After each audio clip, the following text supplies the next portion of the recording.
Hellstrom slides, please.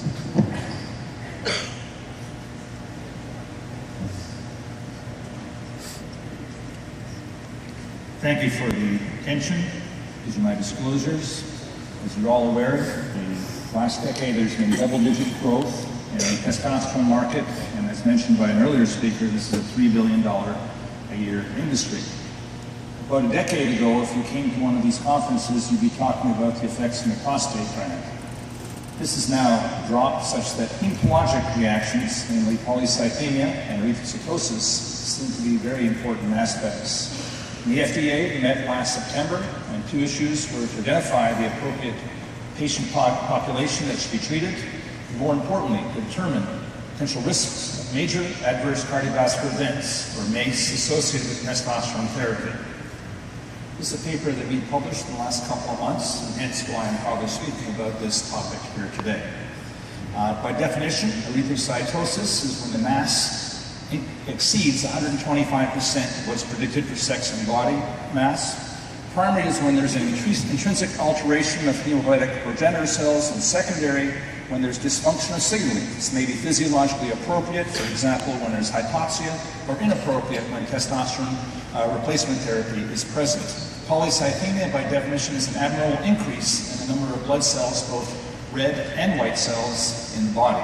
And typically 52% for hematocrit has been denoted as being abnormal. The erythrogenic effect of androgens have been documented since the mid-20th century, and even today, certain subtypes of anemia are still treated with TRT.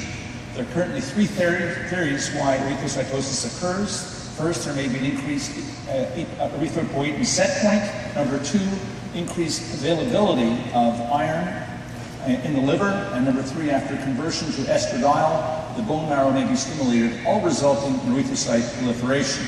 Looking at the different formulations, we do know over a period of time the mean hematocrit change from baseline is most prominent with the injectable forms, the undecanate and enanthate. The question is, does TRT-induced erythrocytosis lead to an increased risk for venothrombotic events? What we do know is that enhanced blood viscosity poses a threat for ischemic sequelae.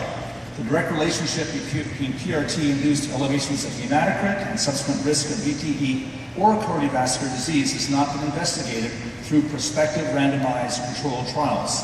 And the evidence that we do have is primarily from retrospective analyses. In 1856, Rudolf Virchow described his triad for why venous thrombosis occurs, and this involves both the blood constituents, blood flow, and the blood wall. An earlier study showed that the incidence of occlusive episodes correlated positively with the packed cell volume, and the risk of vascular occlusive events were increased at mildly increased PCV levels. However, these subjective criteria included primary and not necessarily secondary erythrocytosis, as we see with TRT. Where we get our data from in most cases is looking at the nephrology literature, where 10 to 20% of renal transplant patients do have polycythemia, and it causes all kinds of issues at hand. And if we look at their hematocrit values of concern are greater than 51 or 52%. However, there's no reference ranges to be found in their literature, and where it comes from is looking at a condition called polycythemia vera. And of all the papers recently done on this, they're mostly retrospective and small. The best study is that by Marcioli, at the top here in 2013. This is a multi-institutional study in Italy. It was prospectively randomized with nearly 400 patients. They divided patients to less than 45% hematocrit to those greater than 45 to 50%, and they did find an increased hazard ratio in these patients that were treated. And you can see in this graph here that after a 4-year period of time, those with a higher hematocrit did worse than those with low hematocrit. But polycythemia vera has many risk factors. One is increased hematocrit, but has another issues, most importantly being an increased JAK2 allele mutation. This is a pro-priming effect that occurs on the blood at that place. Looking at older studies related to TRT, one study looking here in 1990, 15 subjects who received 300 milligrams of IM testosterone every 3 weeks. These subjects were separated in two groups as per the hematocrit levels of 48 above and below, and of the 9 subjects in the elevated group, there were 3 experienced TIA. However, this sample size was very small, and this is a rather old study. The only other study is post-operatively looking at morbidity and death to major surgery, and what we can see on the far right that at 52 to 54%, they're more likely to have problems, and why we use this number. The question is there a causal relationship between TRT-induced erythrocytosis and VTE? Looking at the prospective data from the atherosclerosis risk in communities and cardiovascular health study, there was absolutely no risk of VTE by increasing tertiles of either hematocrit or hemoglobin. However, in this study, the highest tertiles were turned off by a cutoff of 43% of hematocrit. However, looking at some interesting studies in the recent literature, a transgenic mouse line was created where hematocrit concentrations were 85% due to the constitutive overexpression of erythropoietin. And there was no histologic evidence of thrombosis in both the lungs, the cardiovascular system, everywhere. And this is the hematocrit of 85%. Why does this occur? Well, with increasing hematocrit, there seems to be a reduction in clot strength, and there seems to be increased osmotic fragility. And we know that elevated red concentration mechanically deters the interaction of platelets and fibrin that occur within the extravascular tissue and the endothelium. An interesting study that's in press right now comes from Dr. Bassine's group, where short-term administration of high-dose testosterone transiently raised the whole blood viscosity with association of increased hematocrit, and this would be bad. However, over a period of time, it seemed that this viscosity did turn back to normal, even at supraphysiologic levels, so there's likely adaptive mechanisms that occur with these animals.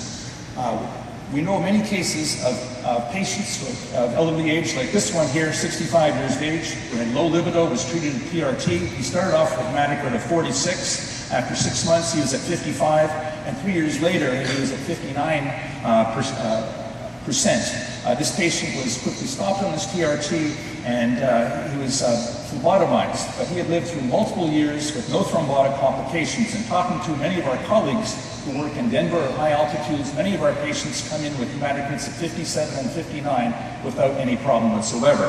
And as mentioned before, just recently, the Corona thing, looking at 25 papers, the meta-analysis looking at MACE and TRT, there was absolutely no difference between those being treated with testosterone and not as far as cardiovascular morbidity. So the available evidence does not suppose a causal role between testosterone supplementation and adverse cardiovascular events. The FDA had it right in their third point here with regards to risk for cardiovascular events, and evidence linking testosterone treatment is inconclusive at this time. So what we do know is TRT causes secondary erythrocytosis, and the most pronounced effect is with the IM formulations in patients with cardiovascular risk factors and in the elderly patients. There's an unclear association between TRT-induced erythrocytosis, VTE, and cardiovascular disease.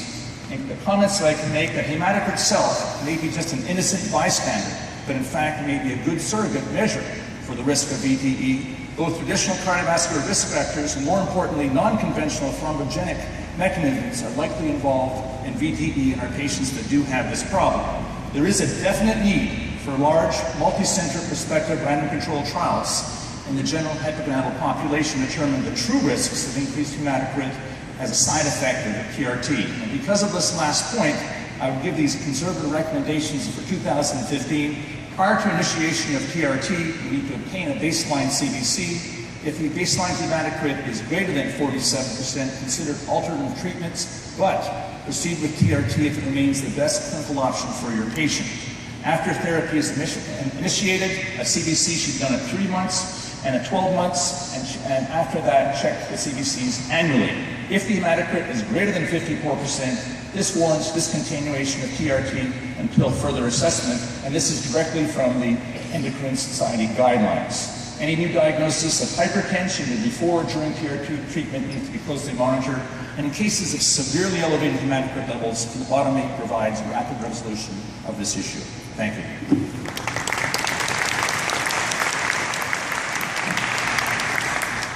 Thank you, Dr. Hellstrom.